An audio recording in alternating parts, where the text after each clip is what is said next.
In today's video, I'm going to be talking about choosing the narrow path, a biblical perspective on standing out both spiritually and in life. A lot of times we question, why is life so hard? Is it just bad luck, or is there a deeper meaning behind the struggles that we encounter? In Matthew chapter 7, verses 13 through 14, it tells us that the narrow path leads to life, while the wide path leads to destruction. Most people want to settle for the wide path because it's easy. But if you want to stand out, you have to be willing to do what others aren't. So today I'm going to break down why life seems to be so hard, but how following God changes your struggles, and why the key to success, again, both spiritually and in life, is doing what most people aren't willing to do. And if you guys find value in the video, make sure to give it a like and subscribe to our channel. So most people think that life is hard, but what they actually mean is that life can be uncomfortable. True hardship doesn't come from just struggling, but it comes from choosing challenges that set you apart. A lot of times, the things that we think are hard in life are really simple, but what makes them hard is staying consistent over a long period of time. So examples of things that aren't actually hard, but things that we all do, is complain about the situation that we're in. We follow trends and try and fit in, and we typically make excuses for why we're not where we had hoped to be. A few examples of things that are actually hard are taking responsibility for your actions and decisions, sacrificing short-term pleasure for long-term gain, and standing firm in faith when the world pressures you to compromise. So the first point that I want to talk about from the Bible comes from Numbers 14. It's a story about the Israelites. God saves the Israelites from slavery in Egypt and promises to bring them to the promised land. A trip that should only really take about 11 days. And what happens is they reach a certain point, they start to complain, doubt in God, and even wish to return back to Egypt. What happened was they sent 12 men out to go and scout the land, and 10 of the 12 guys come back saying that this land is too hard, it's going to be too difficult to conquer. Again, doubting God's strength and doubting and losing faith. There was 2 guys that came back with a positive mindset, and that was Joshua and Caleb. And so basically what happens is that God declares an entire generation would die in the wilderness except for Joshua and Caleb. He says that Israel would wander for 40 years, a year for each of the days that the spies had scouted the land. The lesson here is that most people will never reach their breakthroughs in life because we often revert to fear, doubt, and complaining instead of trusting in God and moving forward. The second point that I have is comparing the world's way versus God's way. The world's way is typically focused on comfort and conformity.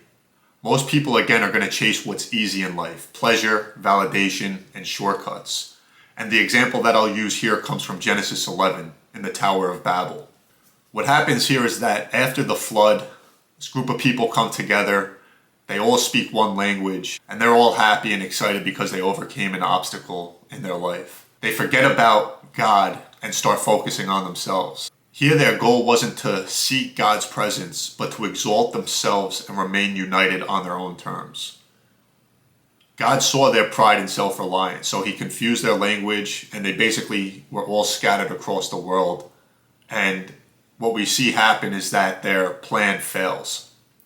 The lesson here is that when we focus on our own strength or try to build our lives on our own strength instead of trusting in God, the efforts will eventually fall apart or fail. True success comes from honoring God, not just building for ourselves. In Proverbs chapter 14, verse 12, it says, "There's a way that seems right to a man, but its end is the way of death." So if you think about in your lives, when you've asked God for X, Y, or Z, it happens. And then you become a little bit prideful in yourself because it was your effort, your doing. You quickly forget about the prayers, the things that you ask God to happen in your life. And as a result, God sees that pride and self-reliance like he saw here. And over the long haul, things will fall apart eventually or start to fail. Whereas when we follow God's way with discipline and refinement, he allows our struggles to shape us into who he's calling us to be. And a great example here is the story of King David. Before David became a king, he spent years facing rejection, danger, and loneliness. So I'll go over David's rejection to his kingship. Basically, he was overlooked by his father. His father didn't even invite him in when Samuel came to anoint a king. But God chose him. God saw his heart. The lesson here is that people may overlook you, but God won't. There's going to be a lot of preparation in private that we do. And so as a shepherd, David killed lions and bears before facing Goliath, the story that we all know. The lesson here is that God trains you in hidden seasons before elevating you publicly. So all the hard work behind closed doors will eventually be shown to glorify God. We'll also deal with betrayal and tests in our life. King Saul was jealous of David. He tried to kill him and forced him into years of hiding. But David refused to take shortcuts to become a king. The lesson is that delays are not denials. They're waiting seasons to refine you. Obviously, we're going to have to trust in God's timing. David came across many chances where he was able to kill Saul, but he waited for God to establish him as king instead of forcing his own way. The lesson here is that success God's way lasts longer than success gained through shortcuts. The last point is that there's going to be breakthrough after the trial. After years of struggle, David finally became king and ruled with wisdom that were shaped by his hardships. The lesson here is that the greater the calling, the greater the preparation. Hardships aren't obstacles, they're training. John chapter 16 verse 33 says, "In this world you will have trouble, but take heart, I have overcome the world." We need to take those struggles and allow them to refine us because it's just preparation for where God is ultimately going to place us. And that leads me to my last point, which is how giving your life to Christ changes your struggles. With God, our struggles have purpose, and without Him, they feel pointless. It's just another roadblock. It's just another obstacle. And with Him, they're building blocks, again, guiding us to where He ultimately wants us to be. The example that I'll use here is Paul. Paul was a guy that suffered a lot. He was beaten, put in prison multiple times, whipped, stoned, and shipwrecked 3 times. This guy was constantly on the move because he was in danger by both the Jews and the Gentiles. But what it says in the Bible was that despite the fact that he went through all this hardship, he remained joyful and unshaken.